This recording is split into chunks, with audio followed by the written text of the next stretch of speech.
We are talking about our friends over at MeUndies. MeUndies is my favorite underwear. I own 4 pairs now, and I love them. I truly do. And also, MeUndies is the perfect holiday gift. You can do matching sets for couples, families, or even friend groups. Knock out all your holiday gifting needs today with MeUndies. To get exclusive holiday deals up to 50% off, go to MeUndies.com/SoBad and enter promo code SOBAD, SOBAD. That's MeUndies.com/SoBad, promo code SOBAD for up to 50% off.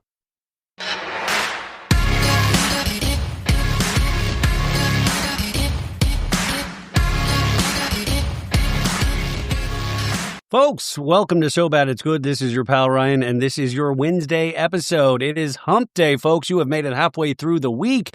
And since, you gave an overwhelming response last week when I had my fiancée Rebecca on to recap last week's Dancing with the Stars. And since everybody was, she's really full of herself because everybody was so nice to her last week. So Rebecca is back to recap Dancing with the Stars. Plus, we'll talk about a couple of other things, including the Real Housewives of Beverly Hills trailer that just got released today. But first off, how are you? Are you good? It was a good day. It was a good day. Listen, my car is in the shop right now, so my bumper's completely off. So that's getting fixed. So I was grounded in the house today, but got a lot of stuff done. And Rebecca has to drive me to Jeff Lewis tomorrow. Thank God your car is getting... First of all, I just want to say I'm nervous again to be here. I'm not full of myself. I don't know what you're talking about. For the last 2 hours, just knowing that this was coming, I got the nerves. She kept saying, she's like, I'm really nervous. I am. I'm really nervous. You were great. But I'm really happy that your bumper is getting fixed. Guys, the bumper was so crazy. But explain to people that really is... that's me. Like, I spill everything on myself. Yes. Ryan came back from driving from Arizona, and I go outside to help him get his stuff, and his bumper is on the ground. Yeah. And I was like, what happened to your car? And he literally said, I don't know what you're talking about. I didn't know because I was listening to an audiobook the whole time. It must have been way too loud because, how do you not hear a bumper scraping against the ground for 100 miles? The moral of the story is, or I don't know if there's a moral, but the car is finally getting fixed. I just don't have a car right now. So it's good. I don't need a car. It's good. I just do a podcast pretty much. So anywho, she is back. Also, we did our Instagram pregnancy post, even though you guys knew about it for a while, or Jeff Lewis listeners knew about it. We posted, and everybody who commented and said something nice, that was really amazing. And I know it made you feel good as well, right? It did, because I've been feeling not so amazing in the bod recently. So It felt good to hear nice things. And today, I don't know if this is too personal, Rebecca has been making a scrapbook for our daughter, haven't you? I have. And she's been feeling very emotional today. Yeah, I've been crying. So I bet we get her to cry, which, by the way, she still won't come on camera. No, I will. You just have to give me a little bit of heads up. It's 10 o'clock at night now. Wait. You knew all day you were going to do this. I didn't know that there was a camera. You know that everything that I do now is... then you have to remind me, and I would have put on a little makeup and I would be on camera. But now... she filmed, Bravo sent us, me a really nice PR package for BravoCon, and Rebecca filmed that for me. And for those people knowing, Rebecca is invited to BravoCon, so she can come if she wants. She says she preferred not to be in a smoky Vegas environment, right? I do love Vegas, but I don't think Vegas is meant for pregnant ladies. I kind of disagree, actually, because they have such good air filtration systems in Vegas. I don't know. But if you could change your mind at any point. Yeah. Yeah, so just keep that in mind, because a lot of people ask what Rebecca and I watch together. Is there anything that she won't watch? And for the most part, you watch Potomac with me. We watched Salt Lake tonight. You watch pretty much all the Bravo shows. The one show that you will go downstairs on is you will not watch the Kardashians. Right. And that's very upsetting to me, because can't you even watch it with just kind of a bit of LOL? I used to watch the Kardashians for many, many years. I really was into it, but I can't. You can't. I can't. Yeah, guys, if I turn it on even for a second, she will get up and just leave. Yeah. And it's a bummer, you know? Anyway, so I watched the first half of All's Fair.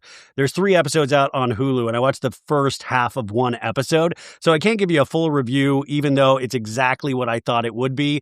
And I don't think it's nearly as bad as some of the reviews that I've read, but I will say it's exactly what I thought, that Kim gives a very, very wooden performance in the first episode, where even she's like driving a car in one scene and there's nothing. There's nothing going on. There is this, it's almost like she thinks there's a photo shoot happening and not that it is like a moving, breathing piece of film that is happening. Well, I think it's hard because like she's up against these unbelievable actresses. Like, and they're saving her ass. Unbelievable. And she is number 1 on the call sheet, which is like really wild and crazy to me. Like, I don't know. Well, I think it'll get a second season regardless of, and people are talking about it. Of course, they're talking about it very negatively right now. And I think there is a lot of room for that discussion because it's just kind of ridiculous. But the half of the episode I saw was not nearly as bad. It's just that Kim's performance, there just really isn't a performance.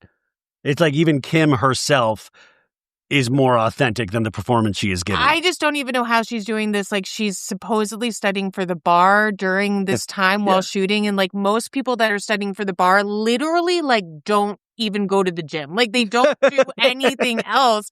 So and we're going to get the results from the bar like soon, on the 7th. Like, there's a couple days. So we're all going to find out. It is made public if she passes the bar. The California bar is supposedly like probably one of the hardest bars there are. I think that the pass rate is like in the 20s. Yeah. So I might be wrong on that. But I really doubt she'll pass. I really, really doubt. Well, I think she'll pass. I don't think she'll pass. She didn't pass the baby bar multiple times.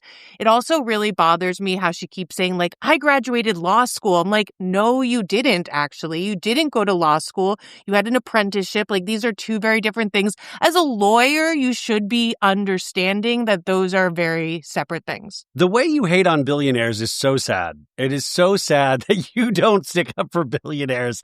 Anywho, I'll talk more about All's Fair once I watch all 3 episodes. I don't want to judge it. I say all this, and in that photo that we took in front of Sir, sadly, I was wearing a Skims dress. Yeah, you're part of the problem. You are wearing her products. I wear Skims underwear. I like them a lot. Kim designed Skims. She made the it's like Kylie designed the makeup. She was in the lab. Yeah. Anywho, that's very exciting. So yeah, she will not watch the Kardashians, and so that's that. So everything is good. Oh, that's the other thing. We did watch, and I mentioned to the audience already, Rebecca, that we watched the full 10-episode season of Selling Sunset last weekend because we got it early. And you didn't mind Selling Sunset. Loved it. Was totally in. But I want to point out the caveat is that we realize it's completely ridiculous and most of it's fake. Like, even you were looking up things. Chrishell, there's an episode where she's selling JoJo Siwa's house. Chrishell wasn't even the listing agent on that house in real life. No, she was. There was a team. Yeah. She was not the head of the team that sold that. No, she was not the head of the team. So I'm saying it makes it seem like she's doing it and she's just one small piece of that. I assume that most of them don't have their license, but I don't really know. Well, what any other thoughts that you had? I mean, it's brainless entertainment, but you have to. I see all of this intense discourse and people are fighting, and it's like half of it's not real anyways. Yeah. It's crazy. Yeah. And Emma's boyfriend is a complete dipshit. Yeah. He's like a popcorn king or something. I've never had guacamole before. This is crazy. Again, abolish all billionaires. Abolish all billionaires. Because he comes from a very rich family. I don't think he's the billionaire. I think his family is, right? Right. Anyway, so we did like Selling Sunset, but with the caveat is that you have to go in realizing that it's like a fever dream and it's not any sort of realism that you or I have in our everyday existence, right? Yeah, but there was like mad drama that we usually don't see, and it happened in like episode 2 with the Girls Giving or whatever they called it. Oh, yeah, but they were, with Nicole and with Chrishell, and like that was Crackhead, good. Yeah. Yeah, that was good. But there's also, it seems like most of the drama is happening behind the scenes and away from cameras, which is disappointing. Everybody's fighting behind the scenes.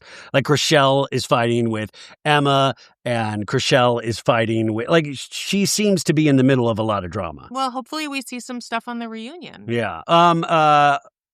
thank God the Dodgers won the World Series because I'm a big sports fan, as Rebecca now knows. And so that I've freed up a lot of time this week. Yeah, my mom's psychic said at the beginning of the year. My mom's psychic. You're going to get roasted for that. Of the year that the Dodgers were going to win. She told my uncle that he had to put money down on the Dodgers, didn't believe him.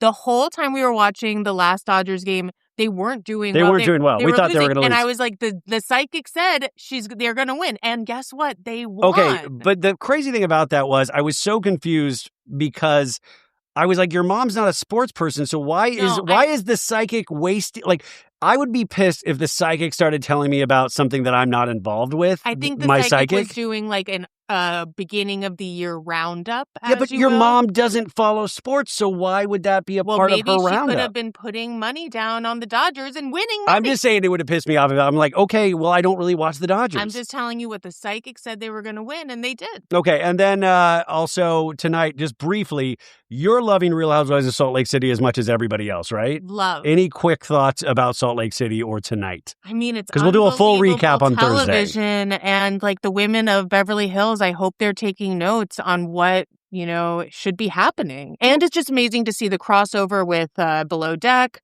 I've been feeling a lot of hate in my heart for Heather Gay recently. Yeah, by the way, I swear to God, you guys, I'm not the one that put that hate in her heart. She came upon that. Do you not like Heather? I rail against Heather a lot. Yeah. I mean, Heather that's all me. her. I actually can't even watch her. Like, it's like the way I feel about Janet on The Valley. Yeah.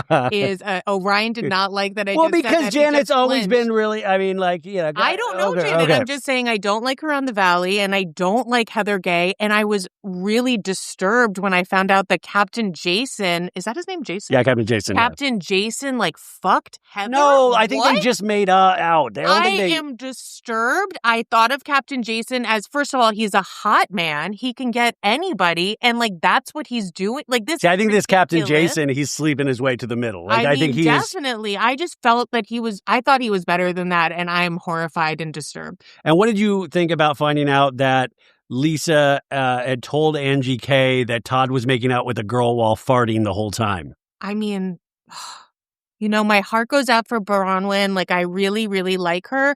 I think she has a bunch of haters around her in her life with her mom and Todd. And I feel bad. I think that he was hooking up with some lady. I mean, I don't know what the hell Todd's doing on this show. I just don't understand. He's a very successful businessman. I don't think he should be. If I was a successful businessman, I would not. I think after tonight, being called a philanderer is one thing, but then saying you're farting the whole way through, I think that's almost more offensive than the philandering. Oh, my God. But imagine the fart. Imagine having that put out on national television. And Lisa Barlow goes, he was farting the whole time. And she told Angie K at a dinner that they were all out at her. I wonder if it was an audible fart or if she just smelled it. What was it? Todd's such a powerful businessman that he just farts openly and doesn't care. Oh my God, maybe that's what it I bet is. that a lot of billionaires do that. They're like, what are you going to do? Elon Musk just farts all the time. What are you going to do about that's my Elon Musk. Okay. That's also my Jan. I am Jan. Oh my God, guys. I am Jan from Dancing with the Stars. It's me, Jan. Ryan missed Jan so much on Dancing with the Stars. I wish there was a Shotsky thing for how many times he brought up Jan. Well, it became a joke after, because we watched a 2-hour of a show, and then Jan was, he was exiled last week, right? Him and but a lot of them are, and you've never had the fact that I kept seeing him pop up, I was like, there's Jan, because I didn't expect to see him after he was exiled last week. Maybe it's because you love Taylor so much? Maybe, but I just also, I think it's just funny because he's one of the only people that I find his voice quirky, so I like to see him, because I'm like, there's Jan, it's him. Well, you saw him. Yeah, I was very excited. And you were very upset that he wasn't going to be in the tour. I was they're doing a Dancing with the Stars tour, which part of us, we were talking, are we the people that go to a Dancing with the Stars tour? No, babe. Oh, what? You were just saying in there I said Monica from Jeff Lewis went with her daughter, but she had the time of her life. I said Dylan, the daughter, was crying. The daughter is 10 years old. Well, listen, I don't do Coachella anymore. Maybe I'm then a Dancing with the Stars live guy now. No, I don't think so. Okay, anyways. I'd love Dancing with the Stars. Finally, last thing, I swear, before the Dancing with the Stars is Real Housewives of Beverly Hills. I just made her watch the trailer. So these are just very brief thoughts. What did you think watching this trailer? We are talking about our friends over at MeUndies. MeUndies is my favorite underwear. I own 4 pairs now, and I love them. I truly do. And also, MeUndies is the perfect holiday gift. You can do matching sets for couples, families, or even friend groups. There's something weirdly magical about matching outfits during the holidays. And MeUndies has taken that to the next level with their Match Me collection. Whether it's matching undies with your partner, coordinating PJs for the family photo, or getting festive with your friend group, MeUndies makes it fun, easy, and ridiculously cozy. Their holiday prints are adorable, their fabric is next level soft, and the best part, you'll actually want to be caught in matching loungewear all season long. MeUndies is the go-to for unbelievably soft underwear and loungewear made from ultra modal. That's fancy speak for cloud-level comfort. We're talking over 30 million pairs sold, 90,000 5-star reviews, and a problem-free philosophy. That means if you don't love your first pair, it is on them. So, knock out all your holiday gifting needs today with MeUndies. To get exclusive holiday deals up to 50% off, go to MeUndies.com/SoBad and enter promo code SOBAD, SOBAD. That's MeUndies.com/SoBad, promo code SOBAD for up to 50% off. Did you just go, Okay, I don't want people to think I'm like a hater. I am a huge Housewives fan. I've been watching since the very, very beginning. I've been watching Beverly Hills from the very beginning. I don't think Beverly Hills has had a strong season in about 6 years. And you didn't even think a couple seasons ago with with the Erica Jane and the tears and the Lisa Rinna and like how ridiculous it was with the bell. 6 years ago. No, but that was like 4 years ago. I don't think so. I don't think that it's been good for a really long time. I think these women are just too aware of the cameras. They're too overly produced. They care too much about glam. Like what I liked so much about Salt Lake these last couple weeks is they were on the boat and there's been no glam. Yeah. Like, well, I'll say that for nice. Heather. Heather wouldn't let Lisa bring her glam. I think it's been really nice. Like, I don't like all the, like, it's cool and everything, but Erica Jane, like, ruined the franchise a little bit by bringing in all of this, like, glam. And I think they're way too produced. Okay, I am really excited for Rachel Zoe. Yeah. Rachel Zoe popped up in this. She's already buying an expensive outfit in the trailer. And, you know, she is, I think, dating again because we see aspects of her relationship with Roger, who we used to see on the Rachel Zoe project. You know, they're getting a divorce. So we will see parts of that on this season. I was really sad to hear about Roger and her getting divorced. As fellow deadheads, like, I know you have seen like hundreds of shows together and like we've seen a bunch of shows together and they just seem like a really cool couple. And I was sad. Like, I love that they'd been together for like 20 years before they had kids. Like, I just thought that was so cool. And I don't know, it's sad. I was always just not wary of Roger, but just suspect because he always wore. So I'm really... Roger? Well, because of all the jewelry. No, but all of like, he would always wear the wrist brace. I'm weird with men's jewelry. I think it's because... You wear wrist bracelets. Well, I think that's what it is. I'm weird with myself. And I think I would probably wear more wrist bracelets if I had the money. But I was always worried with... a very cool wrist bracelet for your birthday. Yeah, but that's a special occasion wrist bracelet. No, it doesn't have to be. Well, I think it is. I mean, anyways.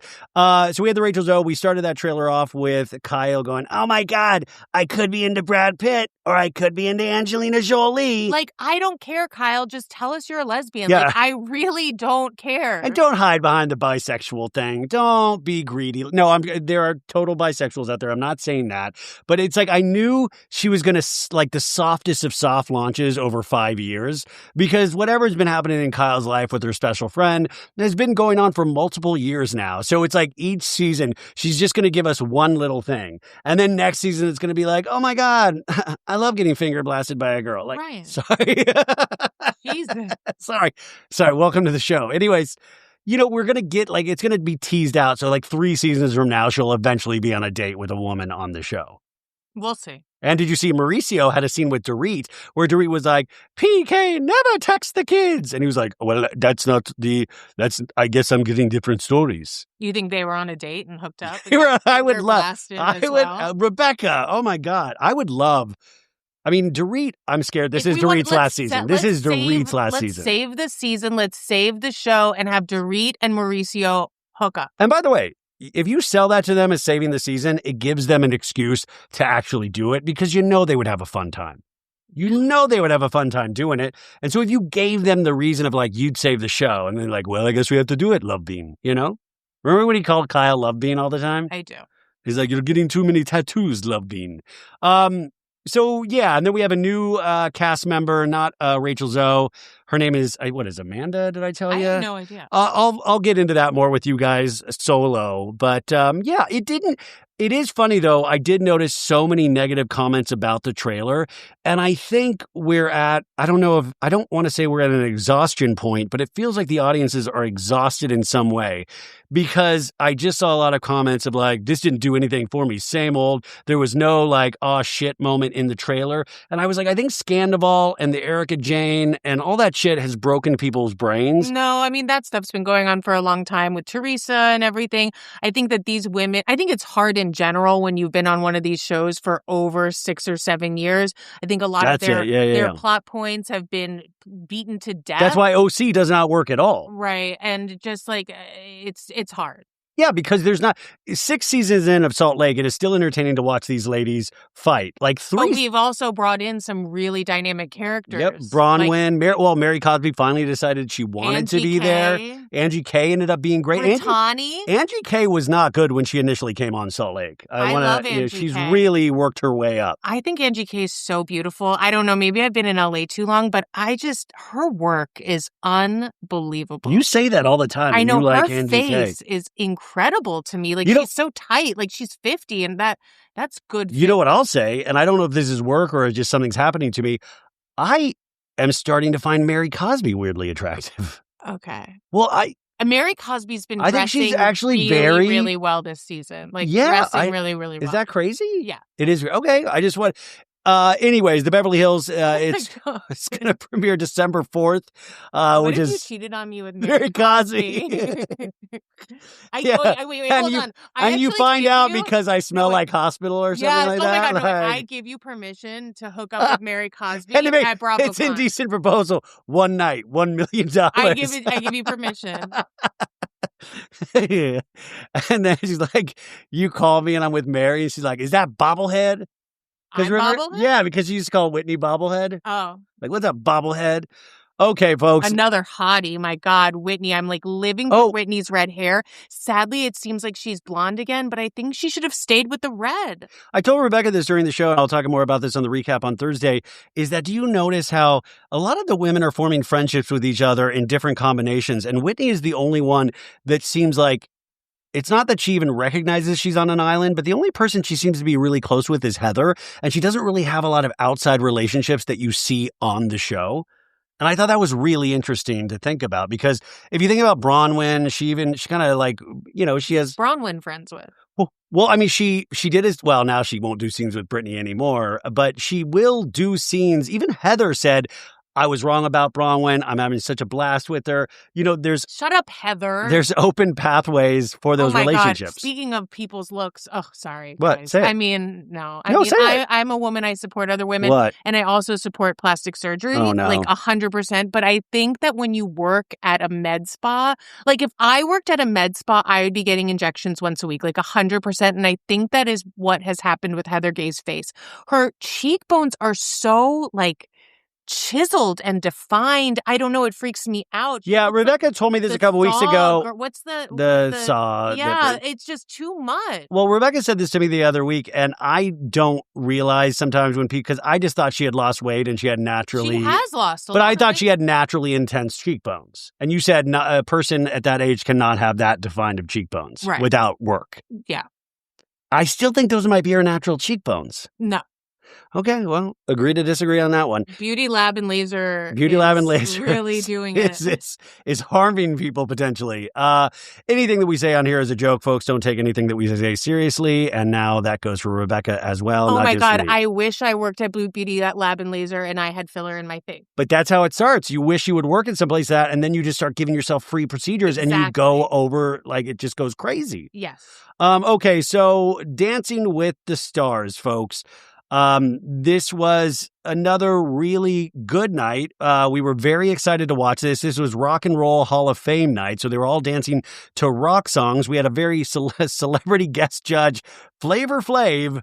Yo, boy, And Flavor really... He did not know where he was. Yeah, it was, but I love Flavor Flav. I love Public Enemy, but it was very interesting. And you knew right off the bat that he had no idea how to score these people. And he would course correct after. It was just so funny at a certain point where even Julianne Hough was like, okay. Like you could tell that the actual judges discounted him at a certain point, but they were really excited to have him there. Expect? That's what I was saying. Like if you're going to bring on guest judges, because the guest judges, I think so far has been John Chu from Wicked, the director, and then 2 previous like dancing all-stars that actually know what they're talking about. So Flavor Flav was a really interesting choice. Yeah. And I mean, he has, like, I think I am the white Flavor Flav because I'm always so like, yeah. Flavor Flav has like mental problems. I don't know. Yes, I am the white Flavor Flav. You're not. I take SSRIs. So what is wrong with him though? Like really? No, I don't think there's wrong. I just think that Is that just like a bit? No, he's been like that. Chuck D, the leader of Public Enemy, because I was in Public Enemy. I was in Public Enemy as a kid in Kansas. I was the only kid that had fear of a black planet, and I used to wear a Public Enemy hat. I used to also, did you know this? I used to wear a Malcolm X hat because Spike Lee's X movie had come out, and I started reading Malcolm X. And I had to have been like 11 or like there was no, but I was so fascinated with movies, and I don't know. Like, did you know who he was? Well, I grew to know who he was, but it was like in the mall, there would be all like, there was, they were selling like X merchandise everywhere. Cool. Yeah. And, I dig it. Yeah. Little white boy from Kansas. And my dad, that was another reason my dad was like, just not because of Malcolm X, but just like, wow, you're into some weird stuff. So he was the guest judge. And immediately we start watching, and Rebecca says she was like tearing up all day, and she's like, I'm so happy for Alfonso Ribeiro. Because I am. I grew up watching Fresh Prince. I loved it so much, and I'm just like happy he has work. I am. But he's like he does good. Successful of the Fresh Prince people right now. I still think Will Smith is a little more successful. I mean, maybe, but like not at the moment. But this is solid work to have this job. Money. Like this is serious cash. Well, I don't know about serious, but it's like a lot. It is. But it's just a lot of people are watching it too. That's this what is a buzz show. This is a cable show. Like this is where you get that cash. Because most people that have been on a successful sitcom 20 years ago, they usually let themselves go.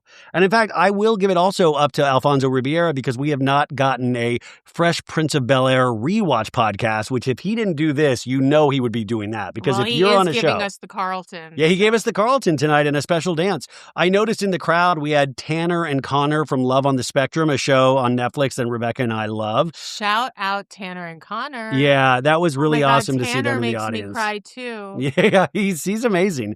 So this was another case of corporate synergy in a sense because Disney Plus is going to be airing the Rock and Roll Hall of Fame induction ceremony this Saturday. Elton John will be singing a Beach Boys classic in honor of Brian Wilson, they said during the show. I love Brian Wilson. I love the Beach Boys. And we love Elton John. So our first person of the night was Dylan Efron.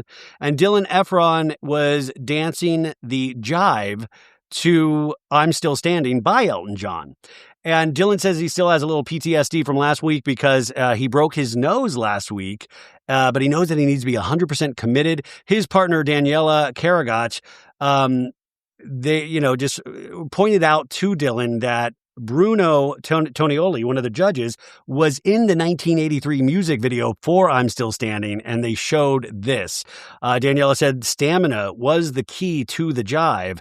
And I got to tell you, I don't want to upset people that are watching the show, but I think Dylan's going to have a couple hard weeks. I thought Dylan was great. He was giving me high knees. He was giving me abs. I don't think he was giving high enough knees. I know the points you thought he was giving high knees, but they were good. But there were other points he wasn't. By the way, now that I'm a pro dancer, he's got to watch some of the extensions because he. Oh my God, no, because I can't with you. No, because he really thinks he's got it in the bag with these extensions, and sometimes the extensions they're not Andy Richter lazy extensions. And I love Andy Richter. No, stop. But sometimes, like if I went out there and did extensions, I would not be able to look. God. No, I would not be able to look beautiful. You know what I'm saying? Dylan can, but he's got to watch video of himself. From like weeks ago of Dylan giving us hips, like hot. I have said that from the beginning. The hips is not Dylan's problem. Where is Zach, by the way? Another week, Zac Efron is not And here. Another week, Conan O'Brien is not here to support Andy Richter. Disrespect. Baby Olivia or whatever his little daughter. Oh, not daughter. No, sorry, sister. Yeah, that's very strange. Yeah. Anyways, it was still really good, but I just had a bad feeling about this. But the judges seemed to really enjoy it. And by the way, also Dylan leaned in and ripped his shirt off so we could see his abs. Loved it. Yeah, of course you did. Like the abs get a 10 right there. It's 10. Yeah, and Bruno's like, "Oh my God, absolutely fabulous!" And this is when we realized it was insane because Flavor Flav was like 10. And the rest of the judges... I thought he was going to give everyone 10s the whole night, which would have been better. It would have been cute if he gave everybody a 10. But that was not the case. He gave a 10, and the rest of the judges gave 9s. And so I think even I think it threw the judges off for Flavor to give that first 10. And so then I think even Carrie Ann Inaba might have wanted to give an 8 and gave a 9 just because she was like, fuck, Flavor just fucked us all up. Anyways, so that was our first of the night. And then we went to Alex Earle. Oh my God. I know you don't. Yeah, I know you don't listen to the show, but on Monday on the Pop Culture Roundup, I was telling Sophie and like last week, I was not familiar with Alex Earle's game, and she is excellent. She potentially could be my favorite in this show. She's my favorite. I think she was the best of the night. I think this might have been one of her best dances. She looks so hot. She was giving me Pam Anderson. Yeah, she looks beautiful. They did Paso Doble to Living on a Prayer. And I don't know if this is good luck or bad luck, but John Bon Jovi called Alex and her partner Val to wish them luck, which, by the way, Bon Jovi is going back out on the road, and poor John Bon Jovi's voice. Oh, is that why he was there? That's why he came on, because he's going back on the road. Oh, probably. I mean, it's all synergy in some sense, but also they were dancing to his song, and it's good buzz for the band. Yeah. But his voice is thrashed. If you hear, go on TikTok and watch videos of Bon Jovi playing recently, and he can't. It's just rough on the voice, right? Yeah, I mean, the vocal cords are a must. Living on a prayer. Imagine doing that, and he does it so much higher. It's hard. Yeah. Anyways, Alex is very focused, Val said. And you can tell, you can really tell that she puts everything into it, and, I'm really impressed. Yeah, and so she did this, and I got to tell you, I was blown away. Alex Earle has been great throughout this whole thing, but I feel... a performer. I almost think she's better than her partner, Val. Stop. No, for real. I was just like, wow, this is really, really amazing stuff. Also, last week, Alex Earle's family got her into a little bit of hot water because last week we had the guest judge. What's her name? Oh, the skinny. I can't remember. Oh, wow. Well, anyways, Alex Earle's stepmom is Ashley Dupree, who's had a very interesting history. Seedy history. And we had the guest judge last week. I'm blanking on her name right now. You guys are yelling it out probably as you're listening.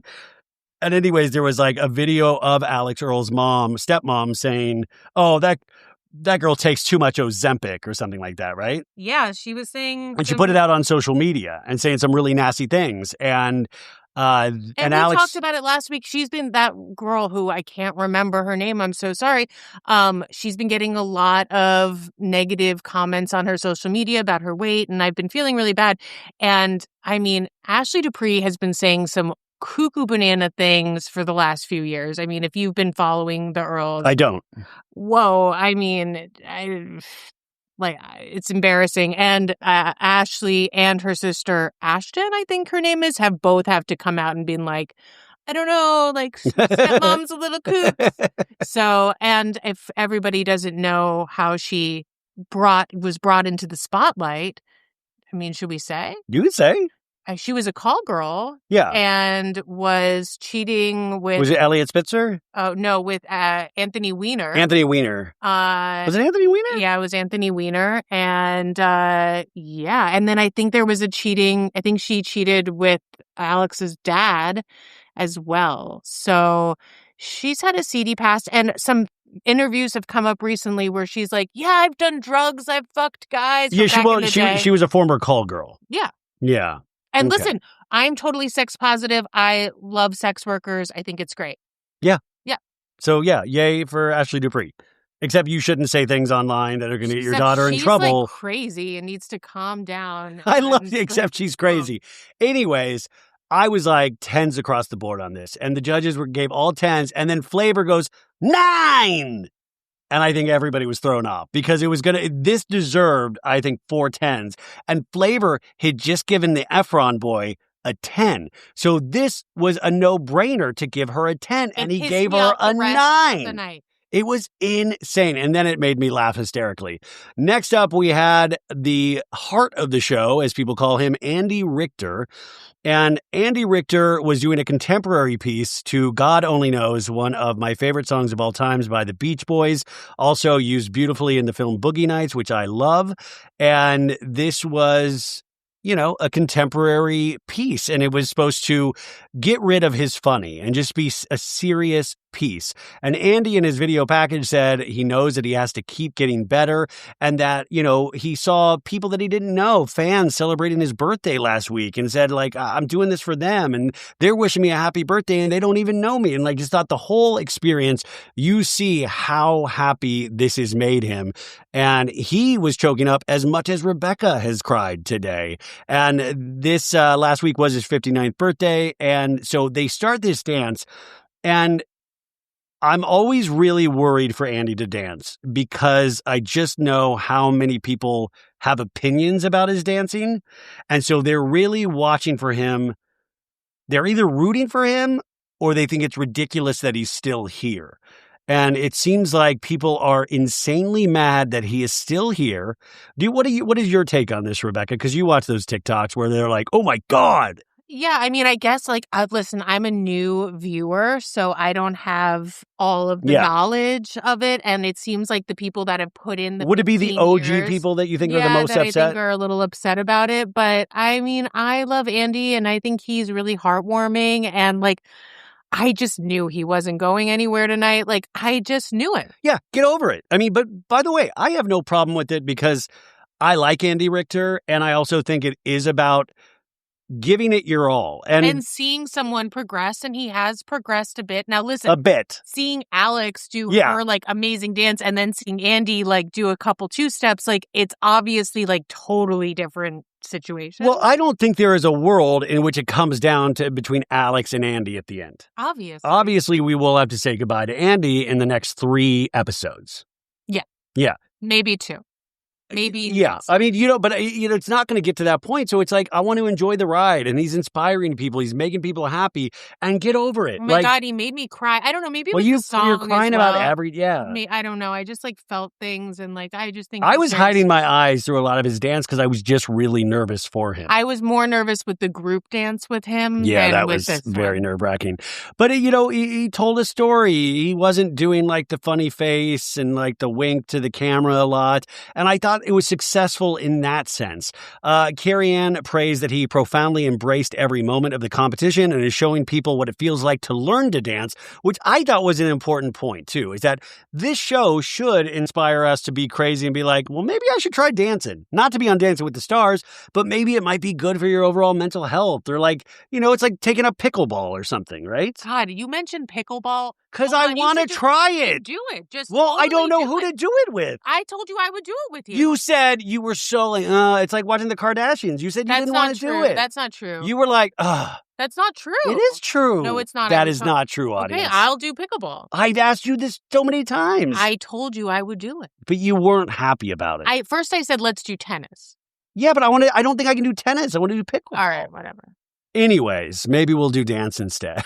Oh my God. Yeah, let's do it. Yeah, we do dance. Yeah. Derek thanked Andy for embracing this process. I love that they're kind of kissing Andy's ass at this point, too. Well, because they know how popular. Yeah. Well, I also want to say, Carrie Ann Inaba over the season has said some really wild things, but I did start to feel bad for her tonight because I think there is a point that she should be able to give some criticism here and there without the audience freaking out right as she opens her mouth, because I think there are certain notes that should be given. You can give criticism, and we've seen the judges that have come in give criticism and do it in a particular way. She's bad vibes. She's bad vibes? Okay. Yeah. So then we get to Flavor Flav, and Flavor's like, you guys are good. Everything was right on point. And then Bruno was like, the dance had a childlike honesty. You're becoming the people's champion, Andy. And so Carrie-Ann, Bruno, and Derek gave them 7s, and Flavor was like, 9. And that was when it was so funny. So they got Andy's highest score of the season, a 30 out of 40. Like, this is when you just like, Flavor was just on a different planet. It was amazing. So next we had Whitney Levitt from Secret Lives of Mormon Wives, and last week Jen Affleck left. And so there was a part of me, Rebecca, I have to say, that I was almost thinking, even though it would make no sense in terms of talent, So Bad It's Good is sponsored by BetterHelp. Now, we are coming up on the time change again. And as seasons change, days grow darker sooner, it can be a tough time for so many of us.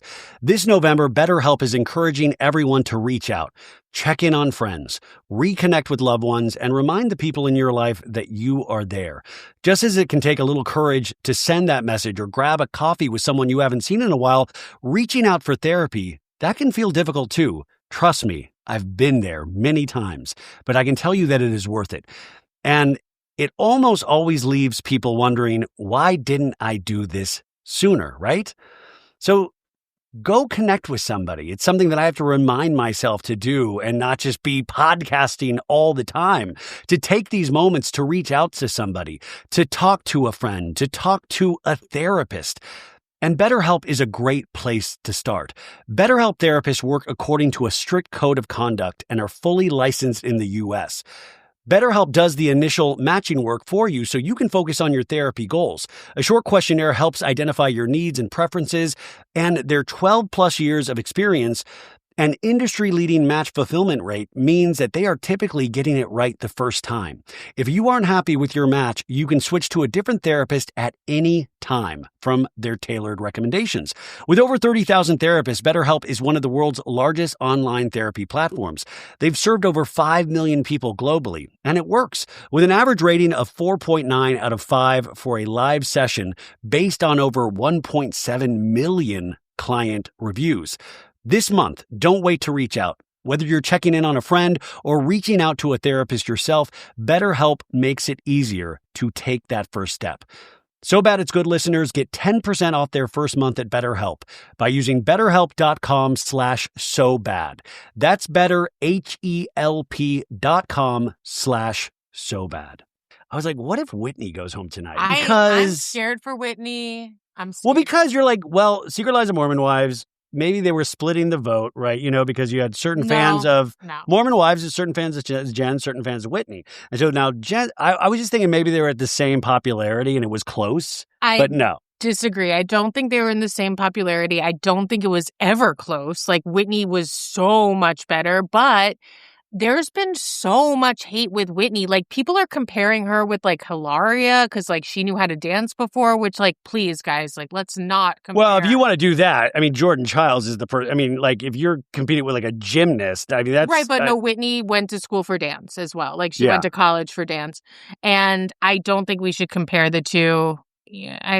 Hilaria's crazy, cuckoo bananas. So, no, but I really like Whitney a lot. I just think that she's been getting a lot of hate. People are like, let's make Whitney go home, like, all over social media. I have not seen that. Yes, I have not seen that at all. I've been upset by that because I think she should be in the top 3. Like, she's so freaking good, and, like, that she brings something awesome. I like seeing her weird husband, Connor. Like, her weird husband was dressed up as her dancing partner tonight, Mark Ballas. Every single time. Yeah, but it was weird when it was like dressed up like her dancing partner tonight. Well, maybe wants to get it going. That's what I'm saying. Mark. Like, practice the dance moves on me. And then, Mark, will you dance? It'll be like, we'll do a mirror exercise where we're both you. And then we'll touch our wieners together. Oh, Ryan, sorry. Sorry, we'll dock each other. Do you know what docking is? No.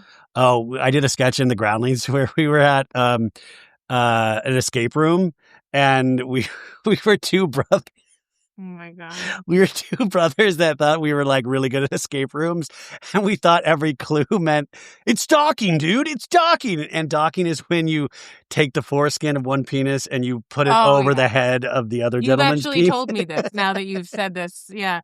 And we were so proud of this sketch. How many American men have foreskin, though? I don't know, but we just thought it was the funniest. And so Do Mormons have foreskin? I have not. Maybe that's on the Secret Lives of Mormon Wives next season. Yeah. But yeah. Anyway, sorry, you guys. Whitney did the Paso Doble to Ozzy Osbourne's No More Tears. And Whitney said she wanted to do this justice. I thought this was an interesting choice for a song. And I do wonder how the song choice process goes for them. Like, out of how many options did they have to choose for, or was this chosen for them? I'm pretty sure that I've heard that they get to choose the song, that like the dancer, the professional gets to choose the song a couple weeks prior. They get to decide how they want to like spin it, if they want to make it a little bit different.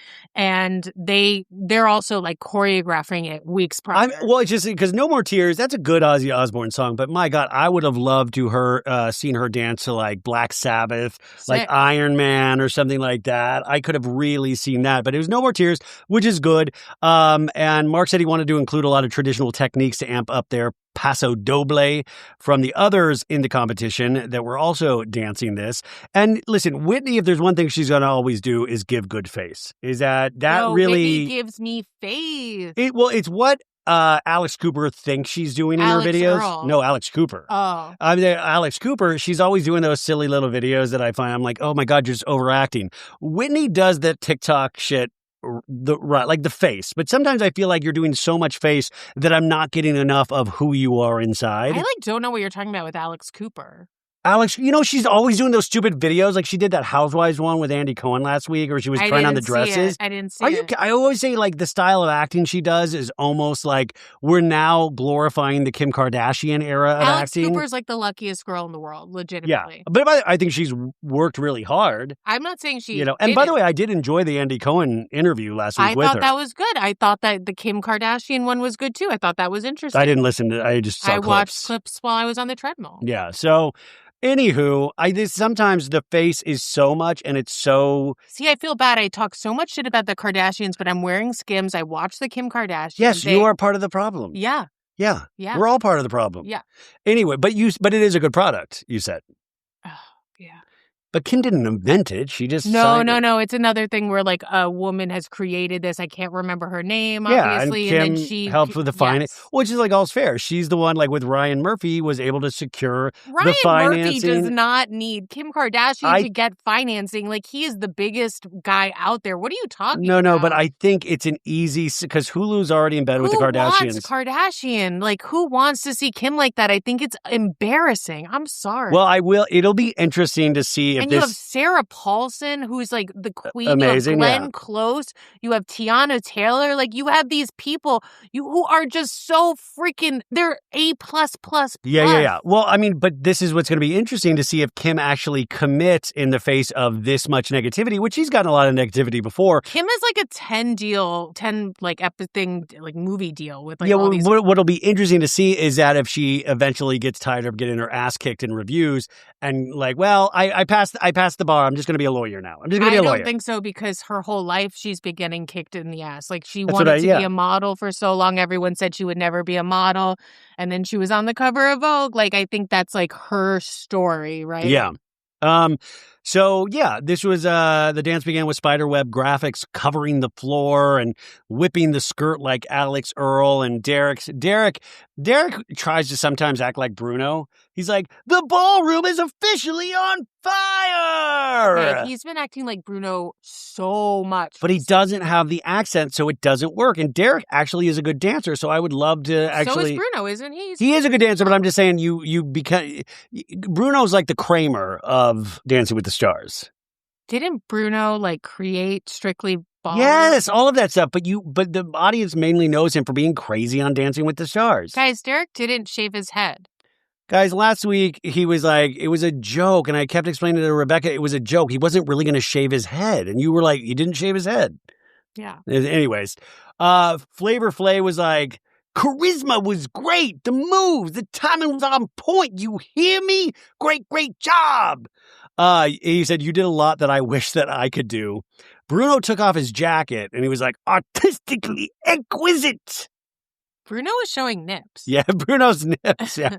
By the way, you guys, I always joke about nips because Rebecca is obsessed with nips. You were the one that always pointed out that Wes Wilson had big, meaty nips. Fat nips. She's obsessed with nips. Yeah. I've been squeezing Ryan's nips for so long. And then I'm like pissed that it was a whole thing on Jeff Lewis because like I started you with the nips. Like But I don't have sensitive nips, so I don't know why that. I've been trying to get you sexually aroused with the nips for years, and he hates it. So now it's like a joke. Let's edit this out. I shouldn't have said that. Yeah, that like was I'm really insane. sorry, guys. Anyway, please have me back. by the way, you really no, like I'm well, just ruining this whole there goes our daughter's college education. No, you literally ruined. Please don't say mean things about me. That's part of the experience, is people saying mean things about you.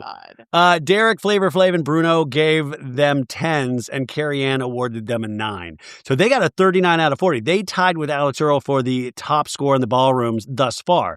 And then we got to Danielle Fishel from Boy Meets World. And Rebecca, and this is the problem too, is that Rebecca, I told you a couple episodes ago, ruined it because she had seen on TikTok who won. And she was like, oh, I can't believe this person won. I was like, you? And then she tried to backtrack. She's like, no, I'm joking. But I know she wasn't joking. I didn't. I called Danielle being kicked off yesterday. Yesterday, I said, it's Danielle. Maybe your mom's psychic told you or something. I know. I wish, right? So Danielle Fishel took, and Rebecca thought maybe it's Danielle's time to go because we thought, no, Andy Richter's not going to go. Andy's not going to go. And like Danielle is just not at the same level as the other girls on the show. Like the other girls are so strong. I wish it wasn't the case. I love Topanga so much. Speaking of people that do like watching old shows, you know, she does like a Boy Meets World podcast about her old show. Yeah, we're on the charts together. Yeah, I guess. Yeah, let's. By the way, this is like Dancing with the Stars. Let's beat Danielle Fishel's podcast today. Does it do really well? I bet it does. I think we're right. Like, I'm usually in like top 20, top 25, and she's like top 15, I think. Really? Yeah, I think it does really well. You know, how could you not do well if you have a very popular TV show at one point? People just will always love you because you've meant so much to them at a very important time in their life. You know, one of my first loves ever was Ryder Strong.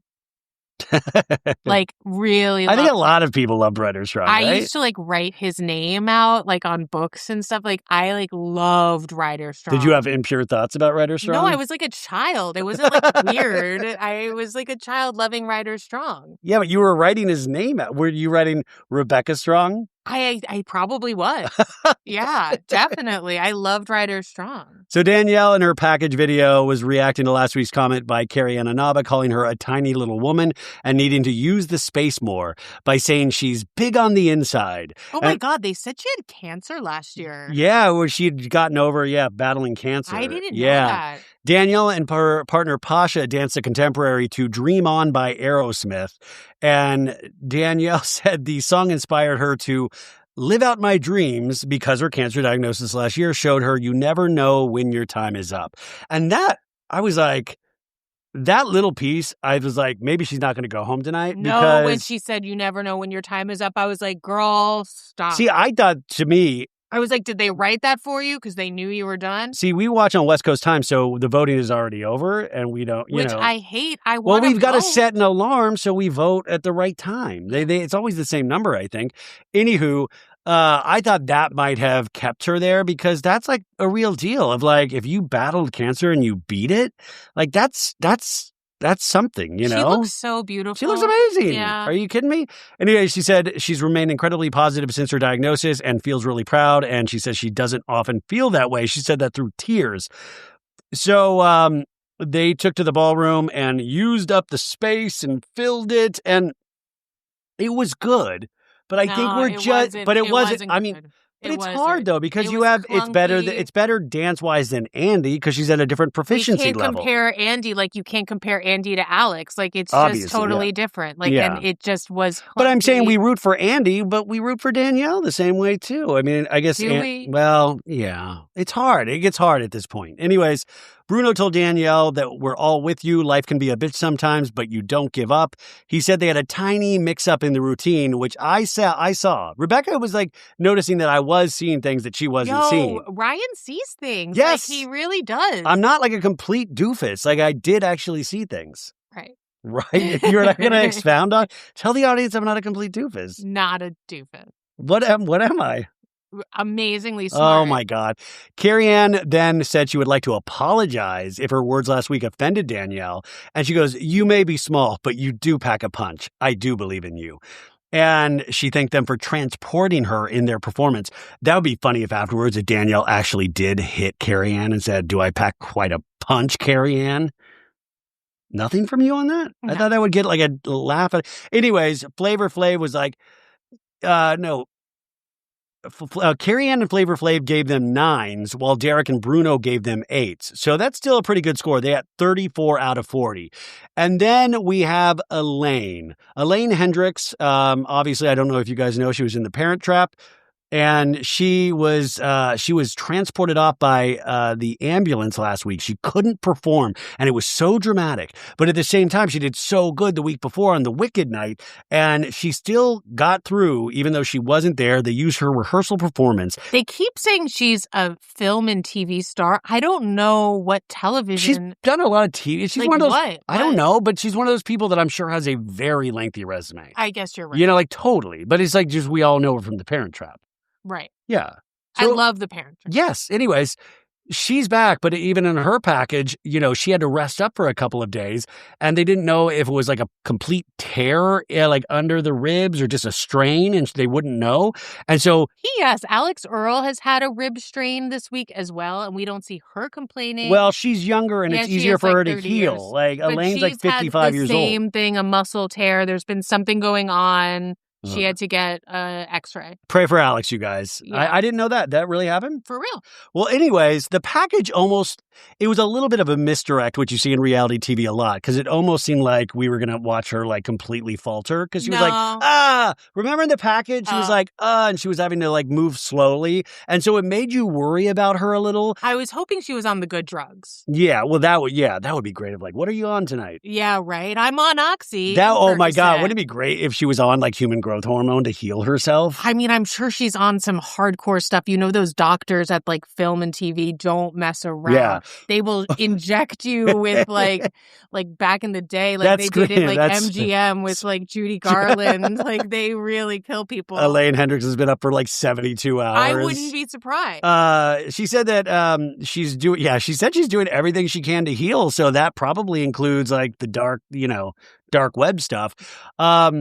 So this week they were doing the Viennese Waltz to What the World Needs Now Is Love by Dionne Warwick. Elaine said the song resonates with her because of her dedication to raising awareness for animal rescue charities. Oh, stop, Elaine. We're going to vote for you for your talent. Stop trying to make like, and I also work with animals. Elaine also explained she only had 4 days to prepare. So I thought they were like heavy loading this package where it was like, we get it. We like you already. Now the dance was beautiful. Now, this is what I'm talking about when I say extensions with your arms. Oh, my God. Watch how she extends her arms and how she holds her upper part of her body back. No, it is so elegant and so beautiful. The lines on her body are so... And this is someone who we've really seen getting better every single week. Like, she was very, very good. Very good. And Bruno said it was extremely elegant. It was light. It was flowy. It was smooth. She said she looked like Charlize Theron tonight. Yes, she did look But beautiful. Charlize Theron in Monster. Oh. Hey-o. No, Charlize Theron in like that hot J'adore commercial. Well, Carrie-Anne said watching her dance looks so familiar. And I know that was a compliment, but then I was like, what does that mean? Like, looks so familiar. Like, does it mean like, are you comparing it to you, Carrie-Anne? Like, what do you mean so familiar? I don't know. Just like something that we know and love? But she says the way that Elaine moves is grounded in love. Derek called her resilient. And the way that she dances is a breath of fresh air. Flavor Flav said, where am I? No, he said, you don't move like... Oh my God, no, but really, I don't think he knows where he is. Favor goes... Wait, you know who else didn't know where they were? The Dodgers. Like, why were they there? Guys, the World Series champion, the Dodgers, like 4 of them were in the audience, including the head coach, and they didn't look like they were having a good time. They looked lost. Long week. Like, yeah, we played really, 18 hours, 18 innings a week ago. They didn't look like they were having as much fun as I think I would be having. Someone needed to tell them, like, get a little bit of toddlers and tiara face. Yeah, you're on camera right now. You're on camera. Like, I was very worried. Flavor Flav was like, you was on a gurney last week? You don't move like you was hurt. Oh my God, you healed up beautiful. That was so amazing. And so Bruno, Derek, and Carrie-Anne all gave her 9s. And Flavor Flav, you guessed it, gave her a 10. Yeah. Which they deserve. So that was 37 out of 40, a very high score. I really like her partner, Alan, even though every time they say his name, I think it's funny because it's like Alan Burstyn, which makes Alan me think Burstyn. Ellen Burstyn. It's just like so close that like it's funny to me. Yeah. His parents should have thought of that. See, we're thinking of names, right? And you can't choose a name that's too close, right? Too close to an actor, you mean? Yeah, to someone who's famous. Well, there's no Baileys that are famous, is there? Cynthia. Oh, Jonathan Bailey, the People's Sexiest Man of the Year. We're having a girl. Cynthia Bailey said that she would officiate our wedding, remember? I'm down. Yeah. Yeah. So Jordan Childs is up next, and she had the Tina Turner wig on from the jump, and I was like, I know she's doing a Tina Turner song. She was doing a jazz number to River Deep Mountain High by Ike and Tina Turner, even though I will just say that Tina Turner wrote that. Preach that. Yeah, preach that. Yeah. This is where I thought, I love Jordan Childs, but this is where I was like, it's almost unfair because these people are now seeing what it's like to go up against an Olympian. When she started with those flips, nobody else can do that. Like, that is only, like, nobody, like, even Whitney or Alex Earle could not do that. No, yeah, she's amazing. This is somebody that is trained for competition, that is used to, like, this ain't shit to her. I mean, it's shit, like, she obviously loves it, but it's like, I know it's nerve-wracking, but it's not like this is what she's spent her whole life doing is competitions, you know? And I thought it was great. I was a little worried when she hopped up on the judges table when she was doing like the Tina move. God, I was just like, Flavor. I thought Flavor was going to accidentally like grab her or trip her or something because he was so excited. Yeah, I was worried. And Jordan said she felt a little bit defeated after last week, but she was determined to show the judges what she was made of, and that's what I said. She kicked off the routine with a bunch of backflips, and then she was doing Tina's iconic moves. There was a little bit, there was like one moment that it didn't, you could tell she covered for it, but she covered so beautifully. And Derek called her the queen of the ballroom. The tricks, the flips were on an absolute 10. Flavor Flav said, every battlefield she stepped on, she comes out with the win. He told her he's giving her a 55. And that's when you're like, Flavor actually probably thinks that you're able to give a 55 and not just a 10. Bruno said it was a great acrobatic display and he loved seeing her wild side. So Carrie Ann and Flavor Flav gave her 10s and Derek and Bruno gave her 9s. So 38 out of 40. So that was the third highest score of the night. And then we got to Robert Irwin. And if we're going by heart, Robert Irwin is really the same sort of heart in a different package as Andy Richter is, except that Robert Irwin really can dance. Wow. Unbelievable. Yeah, he got 10s last week. That gave him a huge boost of confidence. And they were the third couple to dance the Paso Doble this week. And Whitney, his partner, told him he needs to bring his confidence to the routine. And so he was trying to get the footwork and shaping because this was... Oh my God, I saw Whitney on TikTok. His dance partner, not Whitney Levitt. Robert Irwin's partner. His dance partner, Whitney. And she was doing like, here's a day in the life, right? And she has like 3 kids. And she's like, I'm taking them to school. And then I go dance all day. And then I come home and I did like a full workout. And I was like, whoa, that's how these girls have these bodies is they're dancing for 8 hours and then they work out. Like, what? Well, it's like I did 2 podcasts back to back, Rebecca, and then you saw I still went and walked for 40 minutes. I saw. I'm a champion, just like Whitney. You're like Whitney. Yeah, I'm just like Whitney. Yeah. So they danced to Icky Thump by the White Stripes, which, by the way, the White Stripes will be inducted in the Rock and Roll Hall of Fame this weekend. Love the White Stripes. Super into it. I saw them live once. Did you ever see them live? I didn't see them, but I've seen Jack White a bunch. I've seen him a couple times. I've loved seeing him. I remember he had amazing. He had an all-girl band and like insane. He's so sick and yeah. Derek called Robert a matador, saying he owned his arena. And there was one hiccup with his performance. There was like a little bit of a knee thing at some point, but he covered it well. He did a lot of knee work in this. He was on his knees a lot. But this is just like what I was talking about with where Dylan Efron could take a page from him as well, just in the way he hits those poses. It is so elegant and so precise. And that's what Dylan is getting a little lazy with.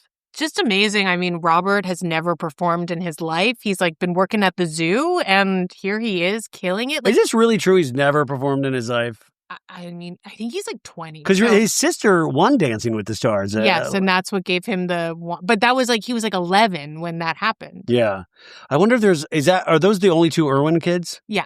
So I was like, what if there was like a third Irwin kid that has no rhythm at all? No, that's it. That'd be so sad. Anyways. The Irwin kids are beautiful. They're amazing. Like, this guy is like a pure heart of gold. Flavor Flav called him the brand new Fred Astaire. Loved his performance. Bruno said, the thunder from the down under was unleashed. You thank Robert for giving the dance the classic interpretation. Carrie-Anne said Robert had the momentum to take it all the way to the finish line, which I think was her way of saying you can win this whole thing, right? Yeah, I mean, I think he's definitely one of the ones that can win. So Carrie-Anne and Derek gave him 9s. Flavor Flav and Bruno gave him 10. So that was 38 out of 40. So he was tied for third with Jordan Childs. And that was our last, actually, on the solo dances. But then we had 2 team dances. And this was even where Alfonso Ribeira and Julianne Hough participated in each team. The band Chicago was there live, and the band Kool and the Gang, which I saw with Becky and Bill at the Hollywood Bowl once. It was really, they opened up for... not Anita Baker, for looking at not okay. The Train Down to Georgia. Midnight Train to Georgia. Who's that? Know. Come on. Sorry. Midnight Train to Georgia. Anyways, guys, sorry. It was a great night. I can tell Rebecca's getting really tired because she's carrying our child. So no, I'm fine. No, I made her do this, and I feel bad. But she's having a great time, right? Having a great time. So the team dance competitions, there were 2 teams. They started off with like picking the teams. I didn't like this. I don't know. Why didn't you like it? I just didn't. I didn't need it. Maybe they need to fill time. I don't know. I think they handled it wrong because the teams are split into 2 groups. Jordan, Danielle, Whitney, and Dylan versus Andy, Alex, Elaine, and Robert. And we saw them in video packages practicing their routines. I think what was hard about this was Alfonso Ribeira's team went up first. They danced to Chicago, and they were great. I mean, for the most part. The judges gave them... Again, we had Jordan doing flips, which was like very, very cool. Jordan Childs doing flips, and then Alfonso Ribeira does the Carlton. Yeah. I mean, but that's the Carlton's a classic, and that's a Fresh Prince of Bel-Air dance move that everybody knows, and so that like makes your heart feel good. Julianne Hough doesn't have the I huff. didn't need the Carlton, honestly. No, really? I think we rely on the Carlton too much. Alfonso, we don't need it. We have you. You're enough. He's you not done that. Enough. Wait, have we seen him do the Carlton all season? No, we haven't. I think when he was on the show, he did the Carlton. Well, anywho, the judges give them 4 10s. And this is where I think they made a mistake, is that they needed to let both teams perform and then score them. Because it wasn't that, like, it was that we already knew they had 4 10s. So when the other team went, I mean, I guess it was excitement of can they pull it off, but immediately Carrie-Anne and Abba on the second team gives them a 9. You already know that they've lost it. So it just, the anticipation lost. Well, anyways. They had Andy, the other team, and I was But worried. Andy didn't do as horribly. Yes, he did. Okay, you think Andy lost the team competition? Yeah. Really? Yeah. They did the celebration song from Kool and the Gang, which weirdly enough, the Chicago song seemed more fun to dance to, and you'd think Celebration would be more fun to dance to. Yeah, I felt bad. And like going into it, I was like, oh, the Kool team is so much better. Like if I wanted to hang out with the team. You said Andy's team. I would want to be with Andy's team. Like I just think those people are like fun. But So then it turns out the team Kool scored short. They did not win, unfortunately. Julianne Hough's team did not win, so they did not get what was the prize on this that they got? They got extra points. They got extra points, and then was it Whitney that next week doesn't have to participate in the challenge? Or like she Whitney can't get like eliminated. No, she doesn't get not eliminated. I just don't think... thought that Alex and her had the ability to not be eliminated next week. Because of the dance-off last week?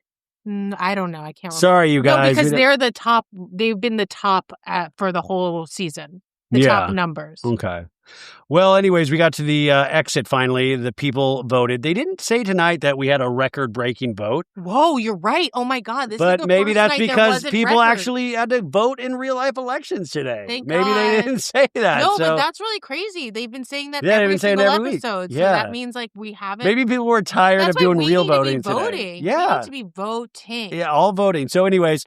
It came down to 3 couples. They weren't the bottom 3, but they just said 3 in no particular order. And then Danielle and Pasha were sent home. Andy and Emma have survived another week. I was so happy again. Like, I really was happy to see Andy keep going. And but even in all the articles I read, is Andy now still, even to this point, they're consistently, Andy and Emma, consistently the lowest scoring pair. Lowest scoring, but I would probably say one of the highest voting. Yeah. Like everyone. And people aren't joking, like I said last week of that example of Sanjaya from American Idol. People aren't voting for Andy as a joke. People are voting for Andy because they genuinely love him. Because it's like heart. Because I only cried once this episode, and guess what it was? What do you mean? You cried all day. I know, but I only cried once during episode, the show. Okay. And it was with Andy. Yeah. And I like Emma the best. Like, I really do. Yeah, Emma seems awesome. And by the way, I've watched a lot of their TikToks, and they're very funny. But sometimes I'm like, stop TikToking and start dancing. Like, maybe use the time to dance. Why don't you relax a little because I want to help him not get roasted by people. TikToking is part of the thing. It obviously is. He's gonna get roasted no matter what. He's not gonna, like, all of a sudden be Dylan Efron. Well, who was I joking with? I was joking with somebody. I was like, the way for Andy to ruin everything is if he comes out next week and dances to a Diddy song. Yeah. Or like an R. Kelly song. Stop. Come on, that would just everybody's like, what? No. Anyway, so they've gone home. And then next week we'll have an all new episode. Do we know what the theme for next week is? I can't remember, but yes, I think we do. Dancing with the Stars theme next week. To the internet. The next theme for Dancing with the Stars, which airs on November 11th. Your favorite. Oh. What? It's going to be... Oh, wow. No, the week after that. Oh, okay. So the next two is the 20th birthday party, because it'll be the show's 20th anniversary. The week after that, on November 18th, the theme will be Prince Night. Oh my God, I love Prince so much. That's going to be so... I'm crying now. I will cry multiple times that night. We love Dancing with the Stars. It's like actually crazy. I clap through the whole thing. I love it. And my parents used to watch Dancing with the Stars, and I always made fun of them for it. And now I've become my parents. Yeah. I mean, no, but it really is a different type of season. Like, everybody is watching it. It is not just like a weird thing. Well, folks, that brings us to the end of the episode. We're only, we're known for doing 2-hour episodes here, but we're doing an hour. I got to be on Jeff Lewis in the morning. But come back on Thursday for an all-new Salt Lake City recap, and I'll recap a little bit more of that Beverly Hills trailer before we get into Salt Lake. But I swear to God, it'll be a blast. We want to thank Rebecca, as always. Rebecca, is there anything that you're promoting this week? I'm promoting... Is there a spin-off podcast that you're launching? Is there anything? I'm actually going to be launching a podcast. Oh, by the way, one of the comments said that we need to do Flavor of Love or Rock of Love. Flavor of Love, of course, with Flavor Flav. We need to do Flavor Flav on the Patreon. Sure.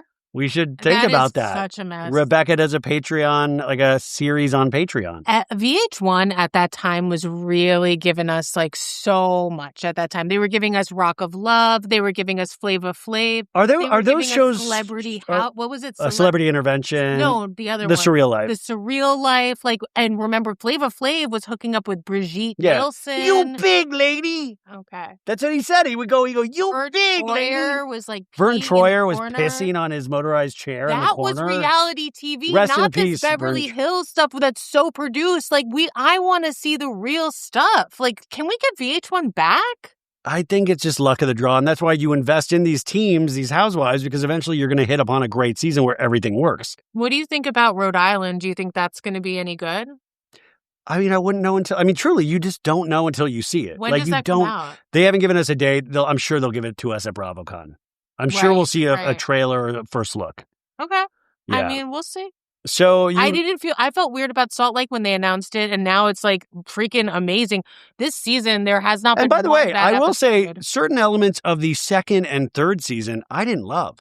I was like, I loved elements. everything. No, there were elements. I recapped from the beginning. I was like, this isn't amazing. Oh my God, guys, do you know the second date Ryan and I went on? No, okay, that's too private. What? It's too private. I don't want to, yeah, that's too private. Are you being for real? I'm being for real, yeah. Oh. Because that's for us. That's for us. That's for us. No, that's for us. Stop. The second date Ryan and I went on, he was like, sometimes he gets screeners, of like the shows. That's for us. And that's for us. Wait, really? Yes, that's for us. Stop. That is for us. Anyways, you guys, it was great. We'll try to get Rebecca on camera next week. Understand. Love you guys. 5 stars on Apple Podcasts and Spotify. Peace.